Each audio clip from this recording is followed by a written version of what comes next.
Il y a un geste que nous faisons plus de 23 000 fois par jour, sans même y penser. Respirer. Un geste vital, mais qui peut s'avérer dangereux pour notre santé. Dans l'air, il y a de l'oxygène et de l'azote, indispensables à la vie sur Terre. Mais aussi des dizaines de milliers de polluants générés par les activités de l'homme. Ils sont parfois visibles, parfois insoupçonnables. Contrairement à l'eau que nous buvons, il est impossible de filtrer tout l'air que nous respirons. Selon la Commission européenne, 42 000 personnes meurent prématurément chaque année en France de la pollution de l'air. Comment limiter son impact sur notre santé? Que font les autorités chargées de nous protéger contre ces agressions?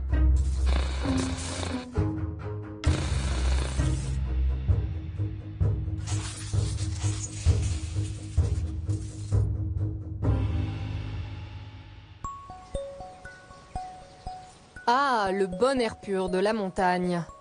La majesté de ces sommets immaculés. C'est ce que vous vous dites quand vous voyez ces beaux paysages. Nous sommes au pied du Mont Blanc, en Haute-Savoie, dans la vallée de l'Arve. C'est grâce à cet air pur que la vallée a bâti sa réputation. L'un de ces villages, Passy, est à la fin des années 40 présenté comme le village de la guérison pour les tuberculeux. Au cœur des Alpes, Passy n'est qu'un village de montagne. Cette montagne, cet air pur, ce silence. Passy n'est peuplé que de malades. À heure fixe, Passy tout entier s'étend sur ses terrasses et laisse le grand air opérer son œuvre régénératrice sur ses poumons blessés. Si elle continue de séduire les touristes, la carte postale ne trompe plus les habitants.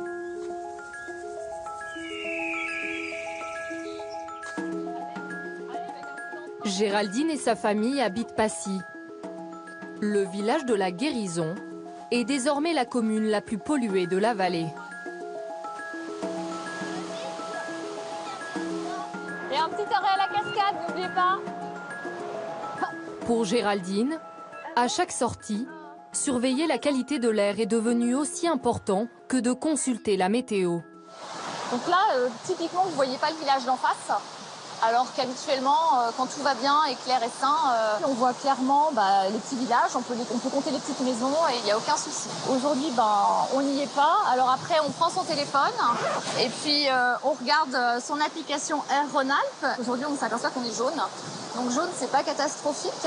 Vous avez carrément l'appli de la qualité de l'air sur votre téléphone portable. Je pense qu'on est nombreux à l'avoir ici. Et après, je pense que quand on a des enfants qui sont fragiles au niveau des bronches, oui, on l'a.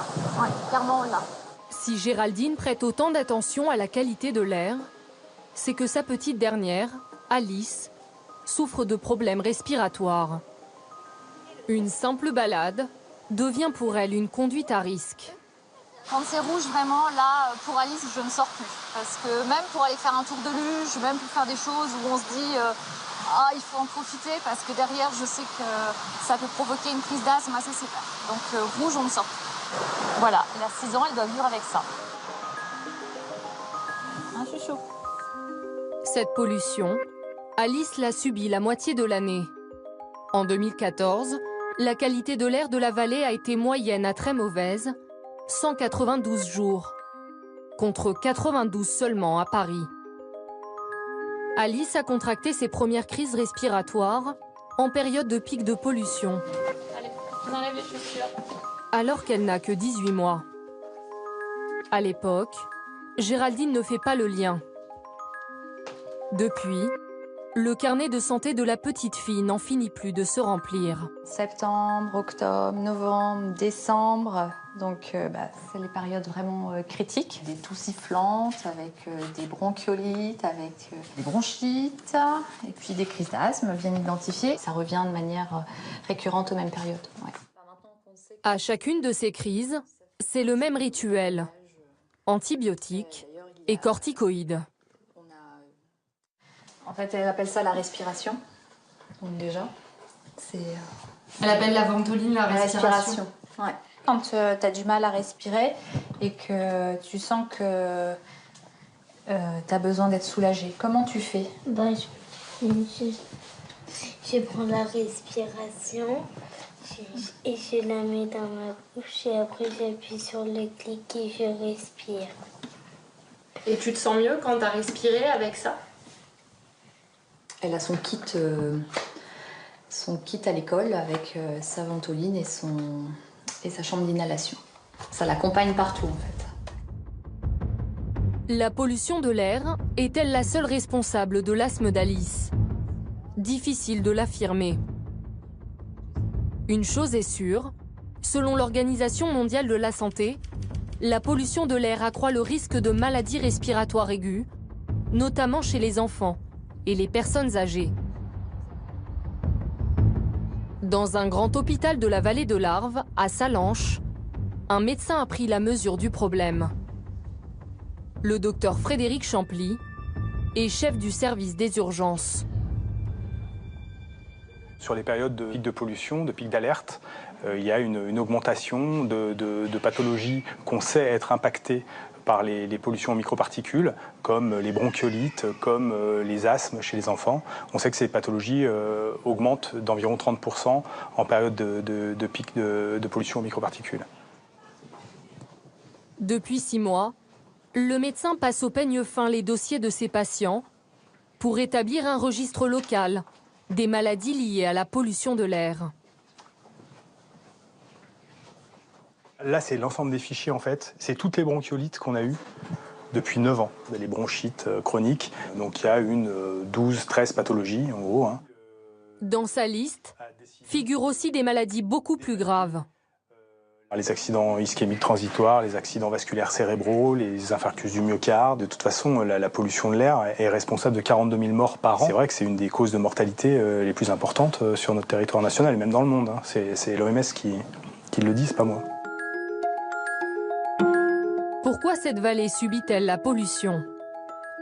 La réponse se trouve au revers de la carte postale. Jean-Marc Armingol est un riverain passionné de sport en haute montagne. Il est notre guide. Juste regarder. En prenant de la hauteur, le paysage parle de lui-même. On voit bien qu'on est dans un endroit encaissé, on est entouré de montagnes et on a un volume d'air disponible qui est très faible. De fait, les polluants qui s'accumulent font qu'en fait, ils arrivent dans ce bouchon et ils restent posés ici. Alors, un des gros problèmes dans la vallée, c'est évidemment la production des polluants par l'homme, des fumées de cheminée, mais aussi de l'industrie, de l'ensemble en fait des émanations de l'homme. La circulation dense due à la montée du tunnel sur Mont-Blanc. Dans l'air de la vallée se concentre tout type de polluants. Des particules fines, du dioxyde d'azote ou encore du benzoapyrène, un cancérogène avéré pour l'homme. Vous imaginez une cocotte minute, la vapeur, les polluants vont se mettre sur un couvercle, le couvercle en fait qui est composé par des masses d'air, et ensuite vont s'étendre comme elles le peuvent, et pour évidemment se répandre sur l'ensemble de la vallée. L'effet cocotte minute se voit bien sur cette photo prise en janvier. C'est en automne et en hiver que la pollution de l'air atteint son paroxysme. À ce moment de l'année, la météo empêche les polluants de se disperser. Cette pollution, un homme en a fait son cheval de bataille. C'est tout bon, nickel, bon vol. Garde ton cap. En ce jour d'automne, Simon Métral profite d'une éclaircie pour sortir en parapente. Sa passion. On cherche pas à dominer, on cherche à s'élever. Élever son corps et son âme dans un paysage magnifique comme en Haute-Savoie, c'est magnifique. Depuis 20 ans, Simon se bat contre les poids lourds. Les moteurs diesel sont en effet les principaux émetteurs de dioxyde d'azote dans la vallée. Un gaz classé toxique par l'Organisation mondiale de la santé. En 2014, ici, la pollution au dioxyde d'azote a dépassé le seuil fixé par l'Europe. Le parapentiste nous emmène à l'entrée du tunnel du Mont Blanc. Là où plus de 1500 camions vont et viennent entre la France et l'Italie chaque jour. Selon lui, il y aurait bien une solution pour réduire l'impact de ces camions sur la qualité de l'air. Il faut que ces poids lourds cessent de passer au tunnel du Mont Blanc, qu'on les transfère sur le rail, qui est un moyen de transport beaucoup moins impactant pour la qualité de l'air. Ça désengorgerait un petit peu ce tunnel. Placer des camions sur des trains pour traverser les Alpes, c'est possible. À quelques dizaines de kilomètres du tunnel du Mont Blanc, dans la vallée de la Maurienne, il existe une ligne, l'autoroute ferroviaire alpine. 4 trains comme celui-ci font chaque jour la liaison entre la France et l'Italie, l'équivalent de 120 semi-remorques. Est-ce suffisant pour délester le tunnel du Mont Blanc? Nous avons posé la question au sous-préfet de Bonneville. En 2012, l'État a pris des engagements dans ce plan de protection de l'atmosphère. Toutes les mesures seront prises pour organiser un report vers l'autoroute ferroviaire alpine en vallée de la Maurienne. Selon Francis Bianchi, la liaison fonctionne et difficile de faire mieux. L'autoroute alpine ferroviaire est une autoroute qui actuellement est saturée, est au maximum de ses capacités. C'est-à-dire au maximum de ses capacités? C'est-à-dire que c'est un taux de remplissage de 80 à 90%. Avec 4 départs par jour? Oui, parce que ce sont des contraintes techniques. Donc s'il y a 4 départs par jour, c'est parce qu'on ne peut pas en assurer plus. Quelques semaines après cette interview, Daniel Ibanez, un économiste et militant écologiste, va nous révéler que l'autoroute ferroviaire est en réalité bien loin de la saturation. Si vous n'avez que 4 allées et 4 retours, vous les saturez plus vite que si vous en avez 30. Donc, oui, aujourd'hui, comme vous n'avez mis que 4 possibilités de monter sur des trains, vous êtes saturé. La vraie capacité de cette ligne, elle est bien supérieure. Cette information, il la tient du propriétaire même de l'autoroute ferroviaire, la SNCF, dont émane ce document. Vous voyez que sur ce document, on nous donne ici une vraie capacité de cette ligne sur le corridor fret de 120 trains par jour. 120 trains par jour, on est bien loin de 4 allers-retours quotidiens.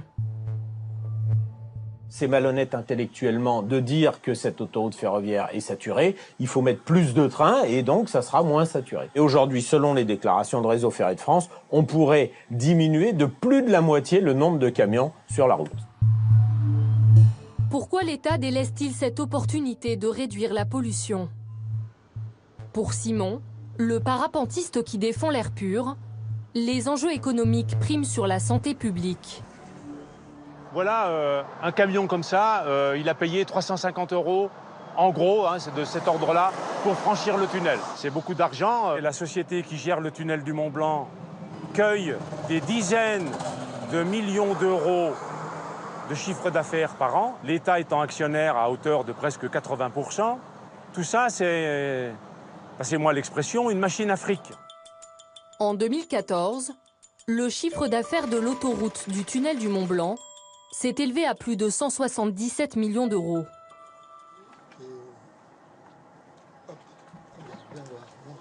Quelques semaines plus tard, Simon et une vingtaine d'habitants qui luttent contre la pollution de l'air organisent une manifestation pacifique. Attention le vélo. Ne faites pas tomber, monsieur. Ne faites pas tomber. Je ne suis pas fait tomber. Quand même. Ne faites pas tomber. Ok, monsieur. Bravo. Bravo, messieurs. C'est honteux. Dans quelques minutes, Ségolène Royal et Manuel Valls prendront ce petit train pour une visite officielle sur le climat. Les manifestants veulent leur demander d'interdire aux camions le tunnel du Mont Blanc.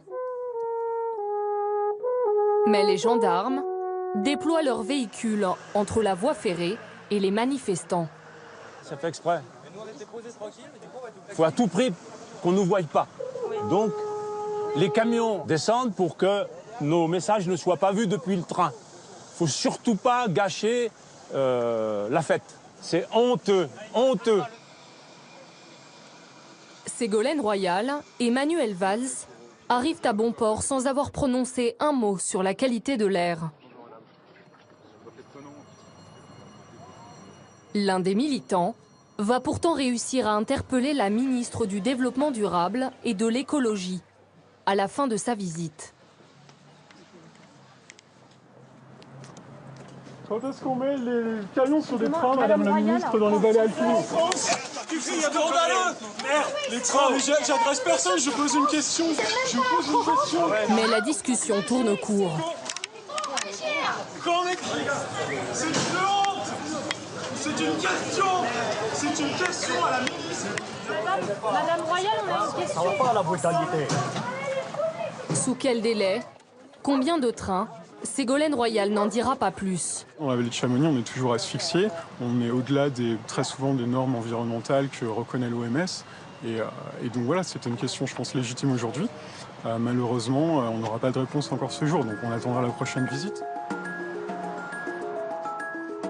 Dans la vallée de l'Arve, le bon vieux chauffage au bois de nos ancêtres est l'autre grande source de pollution. Il est bon pour la planète, mais mauvais pour notre santé. Il ferait plus de victimes que le dioxyde d'azote émis par les camions.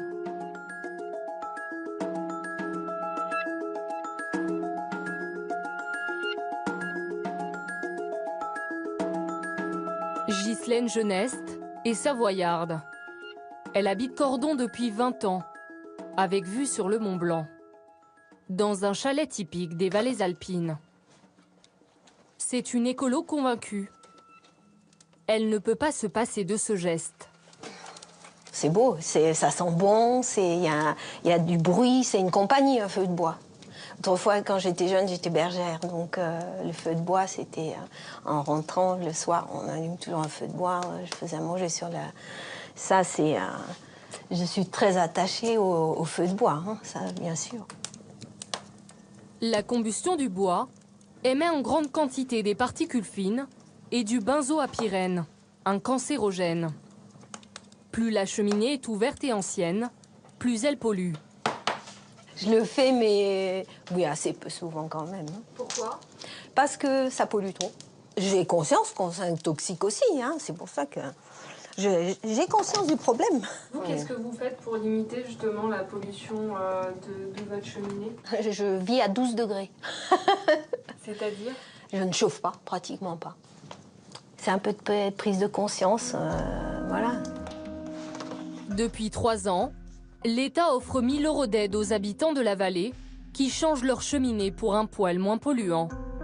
Le fonds Airbois. Ghislaine aurait bien aimé en profiter. Je crois que c'était 30-40 000 € pour enlever cette cheminée. Il faut détruire le conduit qui mène jusqu'au toit et refaire la jointure avec le toit. Mais voilà, c'est un prix tellement exorbitant qu'effectivement, 1 000 € Airbois... En moyenne, changer un chauffage au bois coûterait 5 000 € Dans la vallée, près de 70% des habitants interrogés ne sont pas prêts à changer leur système de chauffage. 1 000 € d'aide, est-ce suffisant? Est-ce le seul moyen pour l'État de lutter contre cette pollution? En Île-de-France, des préfets ont pris une décision radicale. Interdire le chauffage au bois dans plus de 400 communes pour réduire l'impact des particules fines sur la santé. À partir du 1er janvier 2015, l'utilisation des foyers ouverts est interdite, même en cas de chauffage d'appoint ou de flambée d'agrément. Mais Ségolène Royal est contre. Je ne veux pas, je l'ai déjà dit, que l'écologie soit punitive. Elle intervient pour faire capoter l'interdiction. Cette mesure apparaît comme punitive, au regard de quelques flambées d'agréments au moment de Noël. Elle intervient au moment où se mettent en place des aides pour accompagner les particuliers à changer leur mode de chauffage. Je vous demande de supprimer cette interdiction. Le sous-préfet de Bonneville semble bien avoir appris la leçon. Est-ce que la solution, ce serait pas tout simplement d'interdire le chauffage au bois, compte tenu de l'impact que ce chauffage a sur la pollution en particules fines dans cette vallée? Non, parce que ça, c'est vraiment, je dirais, c'est l'écologie punitive qui n'aurait aucune chance, parce que ici, le chauffage au bois est culturel. On est dans une vallée alpine, les gens se sont longtemps chauffés au bois. Le chauffage au bois, c'est bon pour le climat. C'est bon pour le climat. Mais pas bon pour la santé. Mais pas bon pour l'atmosphère, à condition, et ça peut être très bon pour la santé également, si vous utilisez un appareil de chauffage au bois qui soit aux normes. Depuis le début du fonds Airbois, il y a 3 ans, seuls 1600 habitants de la vallée ont bénéficié des 1 000 € pour changer leur chauffage. Transport routier, chauffage au bois. Aujourd'hui, la vallée de l'Arve est l'une des vallées les plus polluées d'Europe. Nous retrouvons Frédéric Champly, le médecin urgentiste. En février 2015, il lance un cri d'alarme dans le journal de France 2. Nous, on est médecins. Moi, quand on me pose la question de la qualité de l'air et de l'impact de cette qualité sur la santé, je réponds clairement. L'air de notre vallée est mortel. Voilà, c'est la phrase qui m'a valu ma notoriété. Vous y êtes allé un peu fort là quand même, l'air est mortel. Franchement, honnêtement, non, je ne pense pas. Il y a 60 à 70 morts par an dans notre vallée. La qualité de l'air de notre vallée est responsable de morts, donc de fait, elle est mortelle. Je signe définitivement ma phrase. Pour établir le nombre de décès dus à la pollution, le docteur Champly se base sur des estimations officielles de l'Institut de veille sanitaire. Ces propos lui ont pourtant valu les foudres d'un élu de la vallée, Jean-Marc Peyex. Le maire de Saint-Gervais-les-Bains a demandé des sanctions disciplinaires à l'encontre du médecin. Vous vous rendez compte le message qu'on passe aux gens? Donc aujourd'hui, il y a des... C'était un message excessif? Bien sûr que c'est un message excessif. Qu'on alerte les gens, oui, qu'on aille faire des affirmations avec, habillé avec son bagage universitaire et je pense que c'est dangereux. C'est dangereux parce que on a fait peur à une partie de population qui n'est pas scientifique et qui franchement a été apeurée par ça, je vous assure. De la part d'un médecin dire qu'il y a eu 60 morts, je pense que c'est quand même un peu trop dur comme discours. Ou alors il faut l'étayer. C'est un discours vrai? Non, il faut l'étayer, il faut donner la liste des morts. On l'attend. Des dizaines de médecins ont pourtant soutenu le docteur Champly. 220 membres du corps médical, de toutes spécialités, ont signé une pétition pour alerter les pouvoirs publics. En vain. Le président de la République, qui est informé de la situation, qui a été sollicité plusieurs fois, ministre de la Santé, Marisol Touraine, ministre de l'écologie, développement durable, Mme Ségolène Royal. L'État est alerté, alarmé, connaît la situation et l'État ne fait rien. Je ne sais pas pourquoi. On a l'impression d'être abandonné, quoi. Le docteur Champly place ses derniers espoirs à Bruxelles, là où la Commission européenne menace de faire payer à la France de lourdes amendes pour dépassement des normes autorisées d'émissions de polluants. Enrico Brivio et Marco Gasparinetti sont les gendarmes de l'environnement au niveau européen. Ils ont pris la France en flagrant délit de pollution. La valeur limite a été dépassée en plusieurs zones à Marseille, Toulon, Paris, Clermont-Ferrand, Montpellier, la zone urbaine régionale Languedoc-Roussillon et la zone urbaine régionale de Poitou-Charentes, Toulouse, Rennes, Grenoble, Strasbourg, Rennes, Lyon, la vallée de l'Arve, Nice, Rouen, Saint-Étienne, Bordeaux et Tours. Vous voyez, il y a beaucoup de villes où il y a eu des problèmes. C'est quoi les sanctions? Des milliers d'euros? Non, ce n'est pas des milliers. C'est des millions. Pour un grand pays comme la France ou l'Allemagne ou l'Italie ou le Royaume-Uni, si on applique tous les facteurs et qu'on applique la peine maximale, on dépasse les milliards d'euros. Mais on doit dire que notre but, ce n'est pas de sanctionner les États membres, c'est qu'ils se conforment avec la règle. À ce jour, aucun pays européen n'a encore payé d'amende à l'Europe en matière de pollution atmosphérique.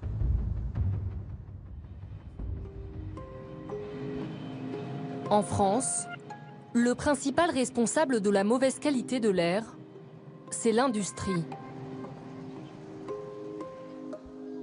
Au bord de la Méditerranée, une mer scintillante et du soleil toute l'année. Cette plage, vous ne la verrez jamais sur les cartes postales. Car ici, les habitants se dorent au soleil entre les cargos chargés de fioul et les cuves de pétrole. Nous sommes à Fos-sur-Mer, une ville de 15 000 âmes, située au cœur d'une des plus grandes zones industrielles d'Europe. Près de 500 usines se partagent le territoire autour de l'étang de Berre.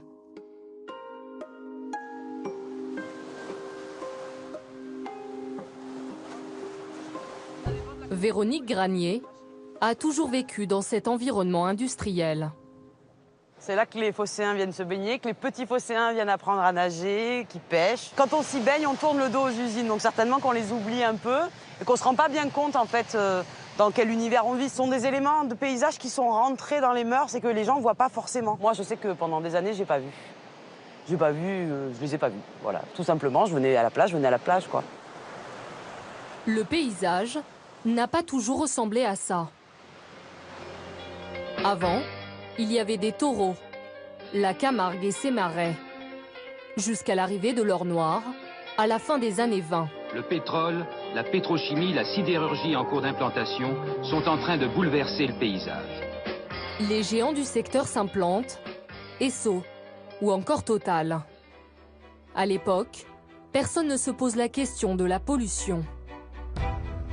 Pourtant, depuis près d'un siècle, les cathédrales industrielles déversent des milliers de polluants dans l'atmosphère.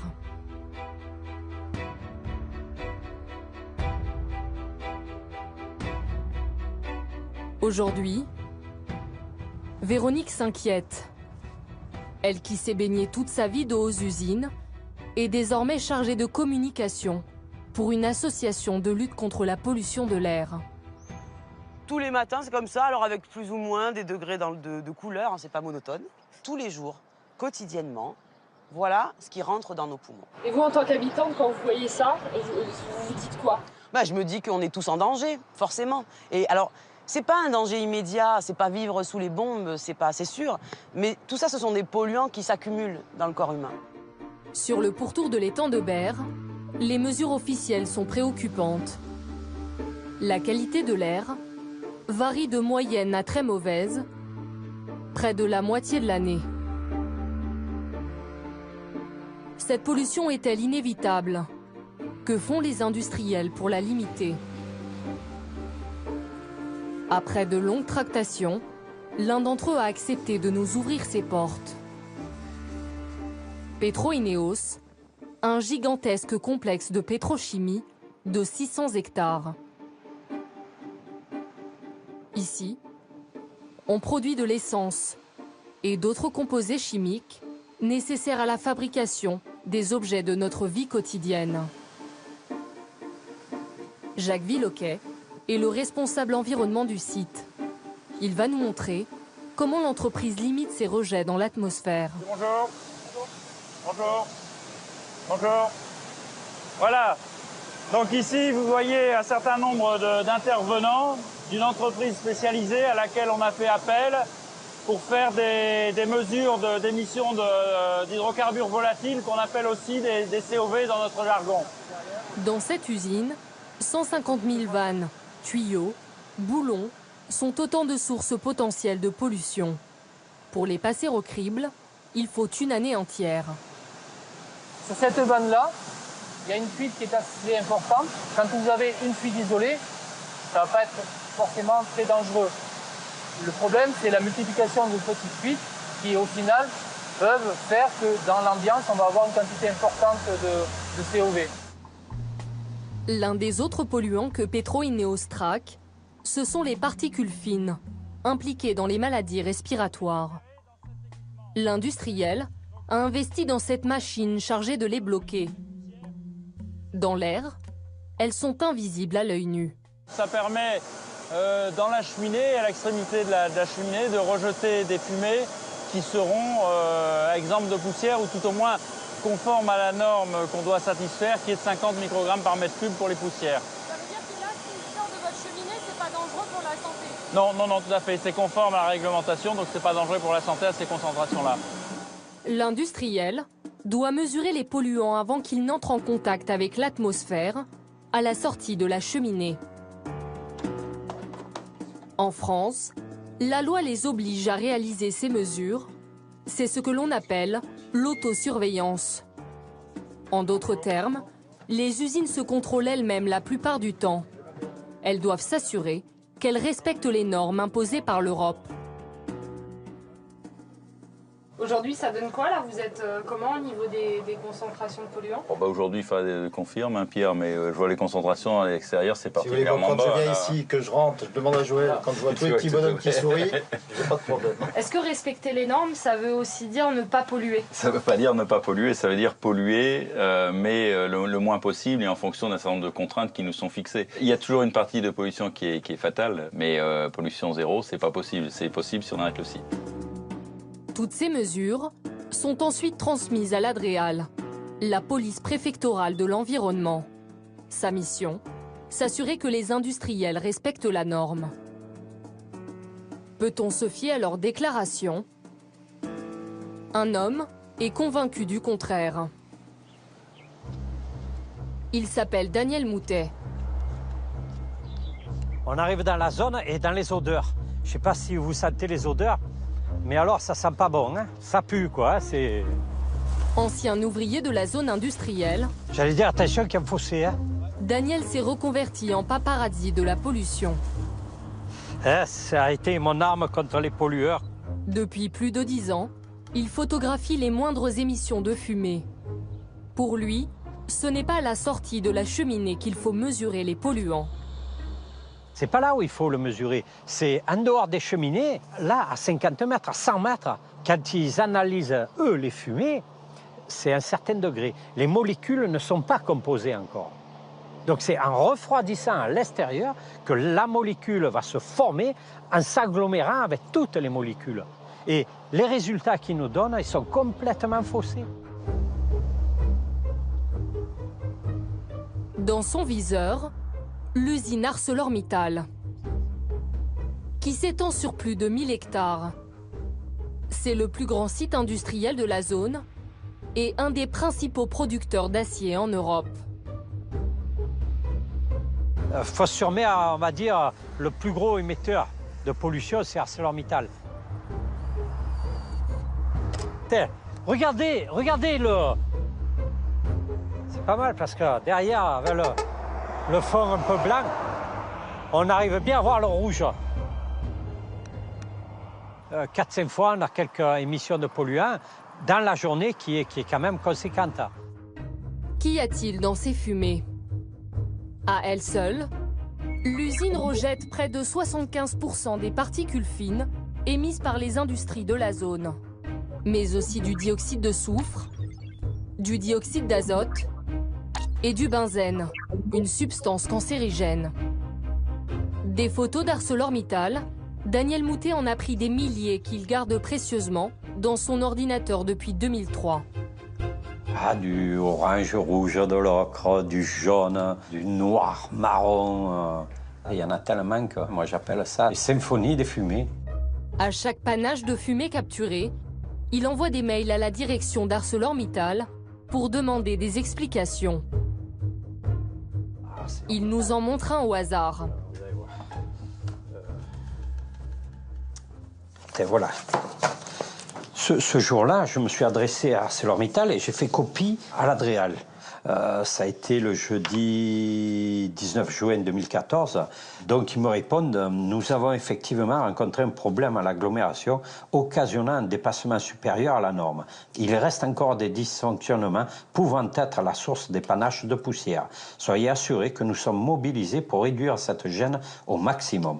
Bon, ces explications-là, je les admets dans le sens qu'une usine a des dysfonctionnements.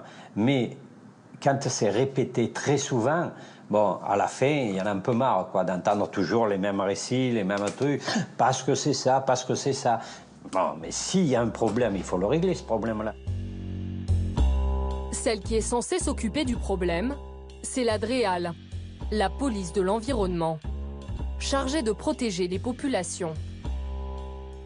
Sur son site internet, quand il y a dépassement de la norme, elle publie ce que l'on appelle des fiches d'écart. Elle y note le nom des polluants, le dépassement observé et la valeur limite d'émission. En ce qui concerne ArcelorMittal, il en existe des dizaines qui s'étalent sur les 7 dernières années. L'Adréal a envoyé plusieurs mises en demeure à ArcelorMittal pour exiger la réalisation de travaux dans ce que l'on appelle la coquerie. Mais 4 ans plus tard, l'industriel n'est toujours pas aux normes. Alors, à Marseille, l'association France Nature Environnement a attaqué ArcelorMittal en justice. En 2013, ces 2 militantes ont réussi à faire condamner l'industriel pour pollution de l'air. Il a dû payer 7 500 € de dommages et intérêts à l'association.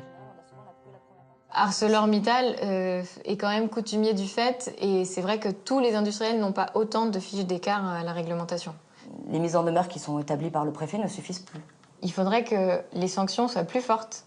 Ça, en tant qu'association, on demande parce que nous, on est une petite goutte d'eau. Ce qu'on a reçu en dommages et intérêts, c'est minime. Mais on voudrait que les sanctions soient plus exemplaires pour qu'elles obligent l'industriel à s'équiper autrement et arrêter justement d'émettre dans le futur, d'émettre trop, comme c'est le cas aujourd'hui dans le futur. Parmi les sanctions, la préfecture a le pouvoir de suspendre temporairement l'activité d'un site industriel.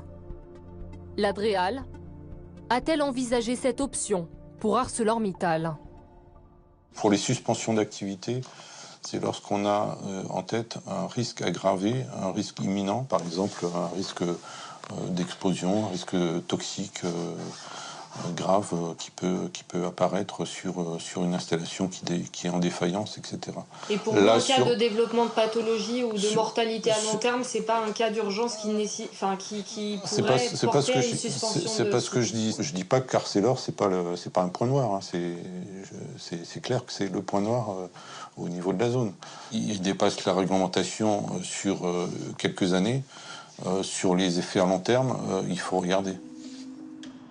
ArcelorMittal compte-t-il faire les travaux sur les installations qui ne sont pas aux normes et qui peuvent menacer la santé des habitants? Il a fallu plusieurs mois et beaucoup d'insistance pour obtenir un rendez-vous. François Bourrier, son directeur général en France, accepte finalement de répondre à nos questions. Pourquoi, en 2015, ces travaux ne sont pas terminés? Une bonne partie des travaux ont été réalisés. On a engagé un plan important d'investissement sur la coquerie pour réduire les émissions. Est-ce que vous pouvez aujourd'hui me garantir que ça n'impacte pas la santé des populations? Non, mais ce qui est important, c'est que... Non, mais est-ce que vous pouvez me garantir cela, oui ou non? Est-ce que vos rejets de benzène et d'autres polluants n'impactent pas la santé des populations? Ça n'impacte pas la santé des populations. Ça, vous pouvez me le garantir. Bien sûr, avec les investissements qu'on a menés. Nous décidons de lui montrer les fumées rouges que nous avions filmées quelques semaines plus tôt à Fos-sur-Mer. Là, on voit les fumées rouges. Oui. Mais ça, c'est sans doute pas... Ça, c'est lié à un dysfonctionnement au niveau de la production. Le rouge, c'est lié à un dysfonctionnement. Oui, oui, et c'est tout à fait ponctuel. Vous n'avez pas... Tous les jours où j'ai été à Fos-sur-Mer, j'en ai vu 4-5 dans la journée, j'en ai filmé 4-5 dans la journée. Donc c'est... oui. Et qu'est-ce qu'il y a dans ces fumées? Ben, il peut y avoir des rejets avec des polluants. Est-ce que vous pensez que c'est rassurant de voir ça? Ce qui est rassurant, c'est qu'on a des fumées, et donc il y a une activité industrielle forte. Et le site de Fos fait partie d'un des sites majeurs pour le groupe. Les fumées blanches, ce sont des fumées qui sont tout à fait hors de... En fait, qui correspondent notamment principalement à de la vapeur d'eau. Et celles-ci, elles sont rouges? En foconial. Foconial. Excusez-nous, mais juste... Mais je vous ai expliqué. Oui, on y va. On y va. Selon la direction, les travaux seront achevés fin 2015. L'industriel est loin d'être le seul émetteur de polluants. Les fumées des 500 usines de l'étang de Berre inquiètent le corps médical. Le docteur Vincent Bezin s'est installé dans la zone en 2002, avec sa femme, elle aussi médecin. L'état de santé de la population les a tout de suite choqués. Avant ça, dans ma carrière, j'avais vu 1 ou 2 diabètes de l'enfant. Ici, on était installé de 2 ans et on en recensait entre 19 et 25. Donc il y a véritablement une anomalie de fréquence. La gravité des pathologies nous surprenait, leur abondance nous surprenait, leur caractère atypique nous surprenait.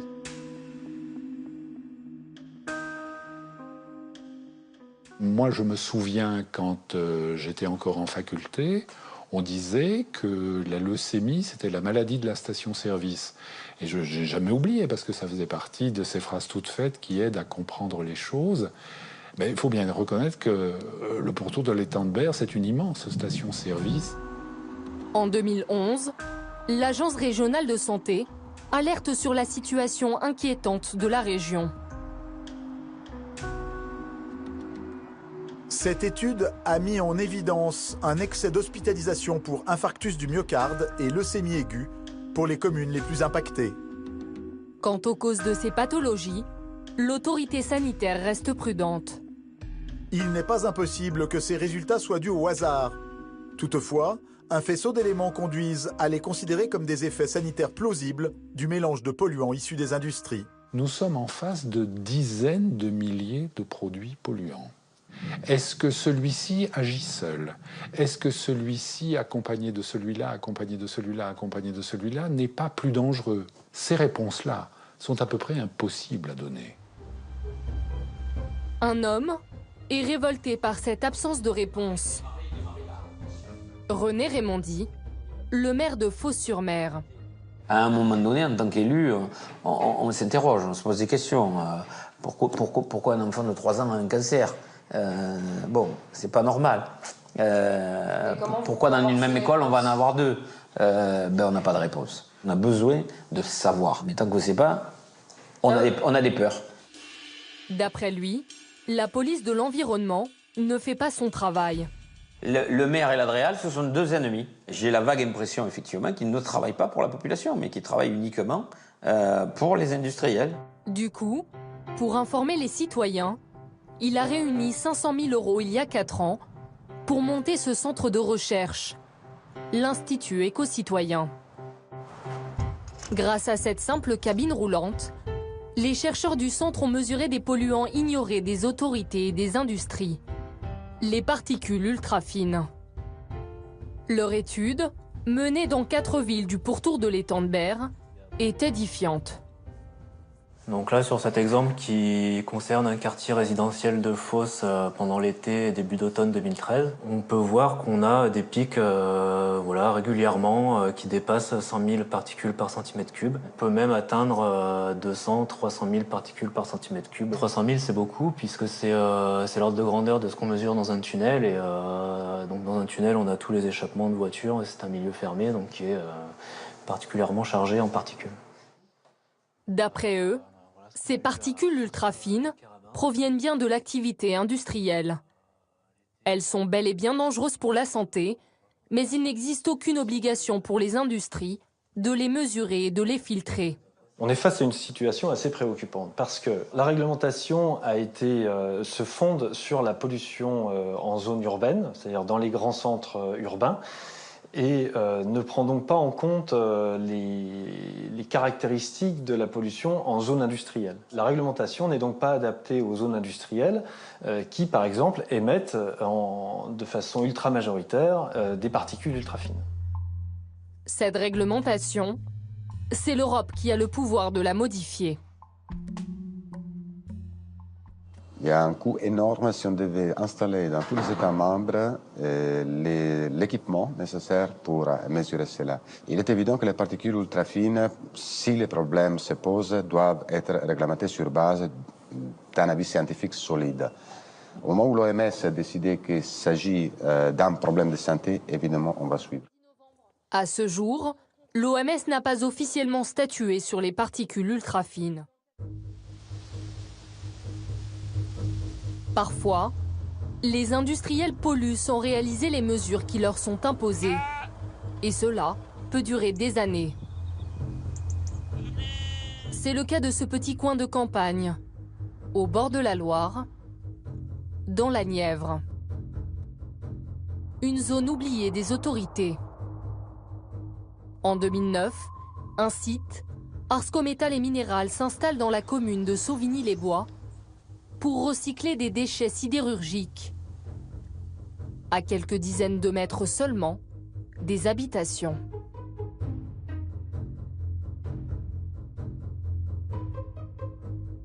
Ces monticules de poussière, on les appelle les laitiers. Ils sont composés de chrome, de cobalt, de nickel, des métaux lourds, dangereux pour la santé. Chaque jour, des centaines de tonnes sont acheminées par des camions pour être entreposées à ciel ouvert. Roger Martin vit tout près du site. Avec lui, nous nous approchons discrètement du lieu de traitement des déchets. Il faut savoir que la société Arsco, pour récupérer les métaux, est obligée de réduire en farine ses dépôts. Et donc ça fait de la farine. Et tout ce qu'on appelle nous des saloperies partent dans l'air. Des journées où il y a énormément de vent, la poussière vole et partout sur les habitations. Emportées par le vent, ces poussières atteignent les habitations des riverains. Avec Roger, nous nous rendons chez André et Janine Septier. De leur jardin, ils sont aux premières loges pour inhaler les poussières générées par l'activité du site. Qu'est-ce que vous faites quand vous les voyez arriver? Eh bien, j'essaie de me mettre à l'abri, me protéger. Puis de fermer.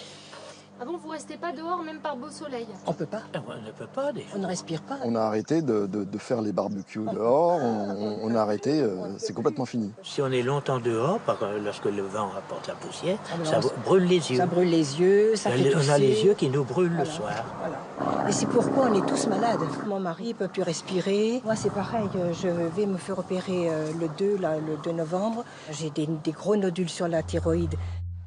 Le lien entre l'inhalation de certains métaux lourds et les maladies respiratoires et de la thyroïde est reconnu par le ministère de la Santé. Il faudrait tout arrêter pour bien faire. Pour des saletés comme ça, mais bon, on vit plus. On vit plus. Et tout est malade, on devient tous malades. C'est désespérant. La poussière ne s'arrête pas aux portes des habitations. Elle s'infiltre jusque dans les maisons. Alexandre Chignard vit avec sa famille dans cette petite bâtisse située à 100 mètres de l'usine. Voilà, la ventilation, hein. Déjà, vous pouvez déjà avoir rien qu'à l'entrée. Hein. C'est quoi ça? C'est des poussières, c'est tout ce qui est ambiant, qui circule dans la maison, c'est aspiré ici. Regardez, là, c'est aspiré, mais regardez, sur les meubles. Là, c'est quand même impressionnant. Hein. Ça vous inquiète? Bah ouais, qu'est-ce que c'est? Tout simplement, qu'est-ce que c'est?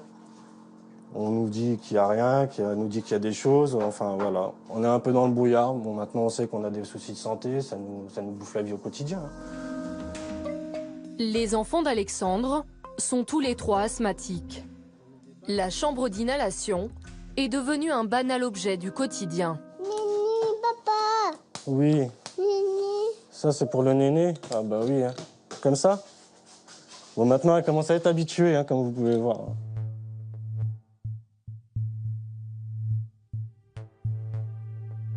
La société Arsco a pour obligation de mesurer 2 fois par an les retombées de particules. Pourtant, en 7 ans d'activité, Arsco n'a réalisé qu'une seule mesure en 2012. La police de l'environnement l'a rappelé à l'ordre dans un arrêté de mise en demeure de 2015. La visite réalisée sur place a confirmé les nuisances engendrées par les retombées de poussière. Le suivi de l'impact sur l'environnement immédiat du site n'est pas assuré. L'entreprise a refusé nos demandes d'interview. Après sa mise en demeure, elle finit par réaliser des mesures qu'elle transmet à l'Adréal. La police de l'environnement a elle aussi refusé de répondre à une interview. Nous enregistrons à son insu l'un de ses inspecteurs. Son discours est surprenant.